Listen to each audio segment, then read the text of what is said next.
నమస్తే అందరికీ. నేను మీ బద్రి నరేష్ పట్టణకుమమ్మ ఎగ్రా 2.0.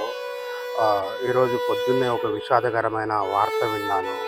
అదే మన కోట శ్రీనివాసరావు గారు మరణించారు అన్న వార్త విని చాలా చాలా చాలా బాధ కలిగింది. ఆయన గురించి చెప్పాలంటే మాటలు సరిపోవు. కళామ తల్లికి ఒక మంచి మంచి నటుడు, ఒక మంచి గొప్ప వ్యక్తి. అలాంటి వ్యక్తి కళామ తల్లి దూరం చేసుకుంది. అసలు కోట శ్రీనివాసరావు గారి నుంచి ఒక్క ముక్కలో చెప్పాలంటే చాలామంది నటులు నవ్వించగలరు, చాలామంది నటులు ఏడిపించగలరు, చాలామంది నటులు భయపెట్టగలరు, చాలామంది నటులు ఇంకా రకరకాల పాత్రలు చేయగలరు. కానీ ఒక్క కోట శ్రీనివాసరావు గారు ఒక్కరు మాత్రమే నవ్వించగలరు, ఏడిపించగలరు, భయపెట్టగలరు. తన నటనలోని విలక్షణత్వానికి ఎన్నో సినిమాలు ఉదాహరణగా ఉన్నాయి.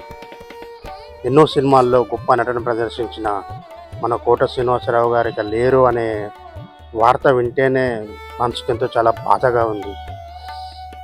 ప్రాణం ఖరీదు సినిమాతో చిరంజీవి గారు, కోట శ్రీనివాసరావు గారు ఇద్దరు సినిమా ఇండస్ట్రీకి ఎంటర్ అయ్యారు. సినిమా రంగంలో హీరోగా మెగాస్టార్ చిరంజీవి ఎంత ఎత్తుకైతే ఎదిగిండో, ఒక ఆర్టిస్ట్గా, ఒక తండ్రిగా, ఒక మధ్యతరగతి కుటుంబీకుడిగా, ఒక కమెడియన్గా, ఒక విలన్గా, అసలు ఏ క్యారెక్టర్ అయితే ఆ క్యారెక్టర్లోకి పరకాయ ప్రవేశం చేసిన ఒక విలక్షణమైన ఒక గొప్ప నటుడు మన కోట శ్రీనివాసరావు గారిని ఈరోజు మనం కోల్పోయాం. దానికి చాలా అంటే చాలా బాధగా ఉంది. ఆయన ఆత్మకి శాంతి కలగాలని మనస్ఫూర్తిగా ఆ దేవుణ్ణి కోరుకుంటున్నాను. ఎందుకంటే అసలు తెలంగాణ భాష మాట్లాడితే కోట శ్రీనివాసరావు గారు అసలు ఆ తెలంగాణ భాషకే అందం వచ్చింది.